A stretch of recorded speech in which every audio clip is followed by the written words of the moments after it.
How about that weakest link?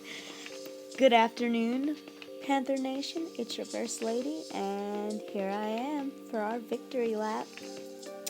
So, who remembers those words? It was just last Thursday, a week ago from today, that Jets wide receiver Santonio Holmes used them to criticize my nation, my boys, my secondary. And I have to say, I thought it was a cocky-ass move.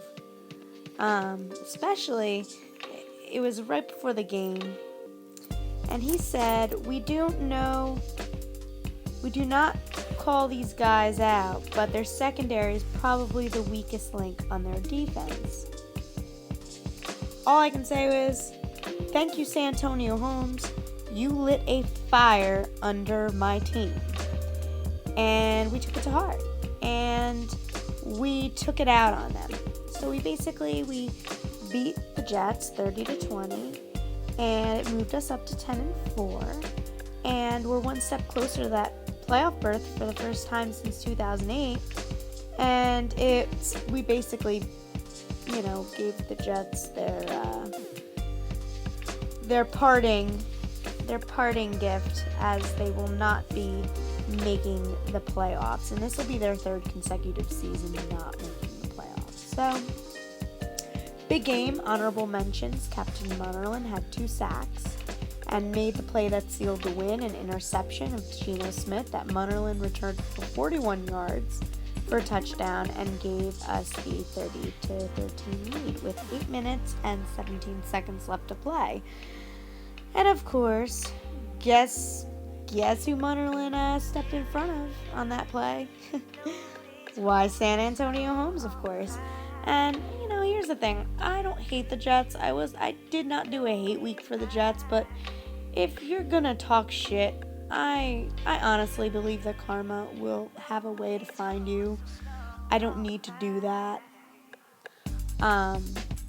Which is also why I'm not doing a Saints hate week this week. So when Munnerlyn got in the end zone, he mimicked, I died laughing. He mimicked Santonio Holmes' touchdown celebration by holding his arms out like wings and pretending to fly, and then he crashed into the ground. So he did receive a penalty for excessive celebration and had been defending Holmes for much of the game.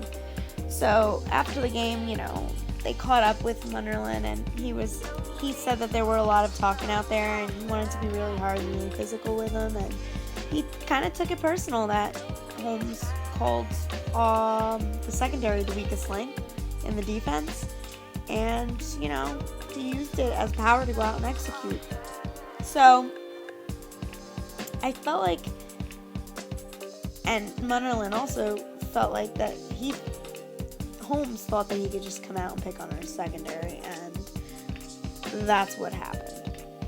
So the comments by Holmes provided the subtext for the battle among the Panthers secondary and the Jets receivers throughout the day, and it wasn't just hitting, there was plenty of talk too. So, they made a point to let us know, first drive of the game, first series of the game, they were not appreciative of the comments, and that's wide receiver David Nelson of the Jets actually said that. So,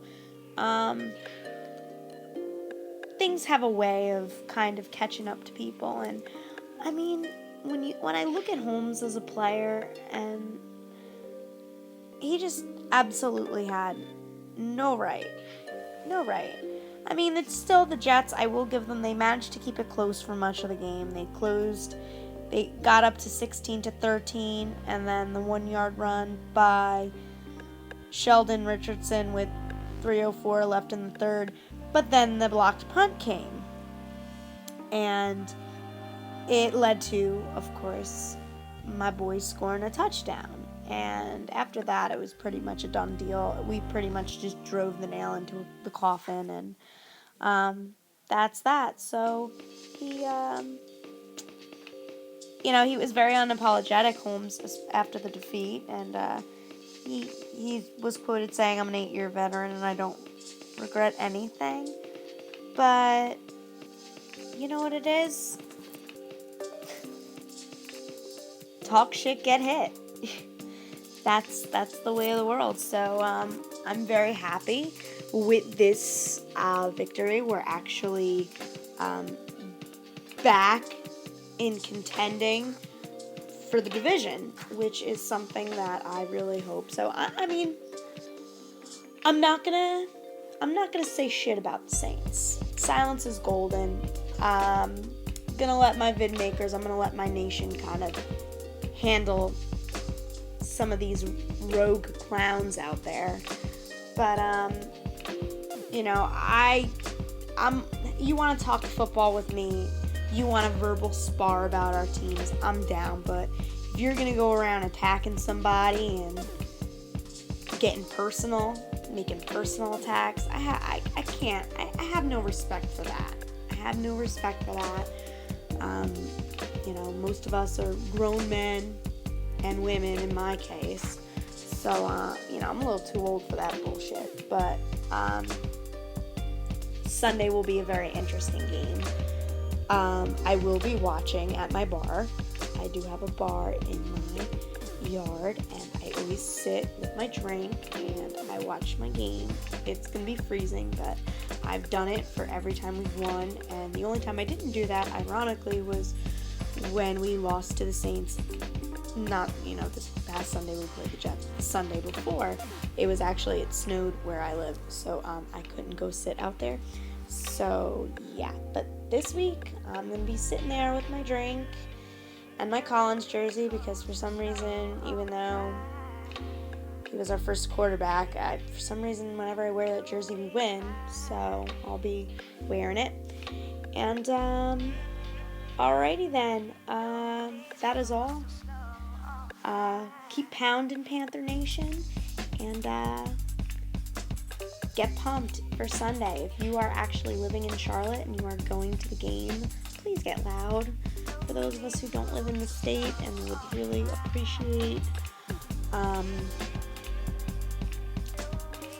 the gesture, if you were a little extra loud, for those of us that can't be there, that are totally pounding with you in spirit, that'd be awesome. Alright, as always, this has been your First Lady. Keep pounding.